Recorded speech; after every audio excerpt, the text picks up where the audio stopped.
It's summertime and we're here again at Little Otter Swim School, and we're talking today about drowning prevention. Drowning is the second leading cause of death among children ages 5 and under.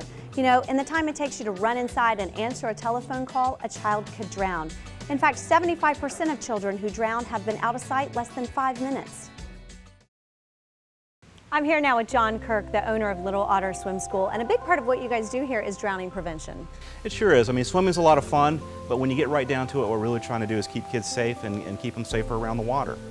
We belong to an organization called Safer 3, and they have 3 levels of protection. The first one is safer water. So whenever you go to a pool, be sure to look at the pool and see if you can see the drain, see if you can see all the way to the bottom of the pool, because if you can't see the bottom of the pool, they probably have some problems with their chemistry, and you just don't want to be swimming in that water, and you definitely don't want your children swimming in that water. And as the summer rolls on, you want to do a walk around your neighborhood, right? And check out who has pools and what kind of safety features your neighbors are using. Right, because unfortunately a lot of the drownings happen within a block or 2 of your house. So you want to walk around and just make sure that nobody's kind of done something over the spring and not really thought about it. They might have put a dog house up against a fence. They might have cut down a tree and now there's branches that a kid can climb over a fence. We want all pools to be fenced with at least a 4-foot fence, hopefully a 5-foot fence. Now the second part of the safety equation is safer kids.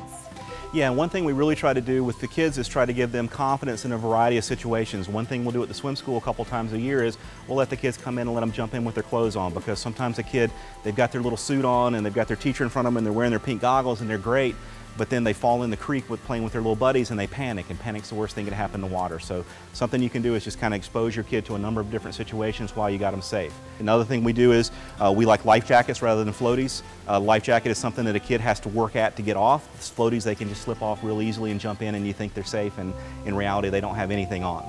And then the last thing we try to teach the kids is throw, don't go. And so if somebody's in the water in trouble, then we try to teach them to use a noodle that might be on the side to throw at them, use a towel that might be on the side of the pool to throw, so they can grab on and pull somebody out rather than the kid jumping in and trying to save their little brother or little sister in the water. And of course, around the water, super important for parents to be prepared in the event of an emergency. That's exactly right. If you're the one supervising a pool, you need to make sure that if you've got an 8-foot deep pool, that you can get to the bottom if you need to get your child off the bottom. I hate to put it that way, but that's what you need to do. If you don't feel comfortable going into the bottom of the deepest part of your pool, don't let the kids swim in the deepest part of the pool. The other thing is know that 911 is what you call. Always have a phone with you when you're near the water, and know where you are. So if you need to call the ambulance where you are, don't say I'm at a party. Say I'm at the corner of this street and this street, so they can get there and get there quickly.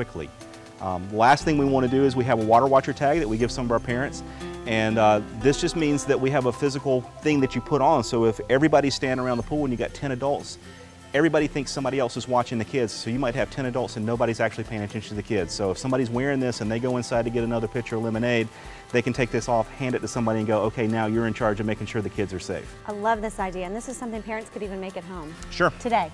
Mm-hmm. Great idea. Thanks so much. Thank you. Unfortunately, we can't drown-proof our children, but we can make them water safer by using those layers of protection we talked about. And of course, swim lessons are a great way to build their confidence. But remember, nothing replaces a parent's watchful eye around the water. For more information, visit littleotterswim.com.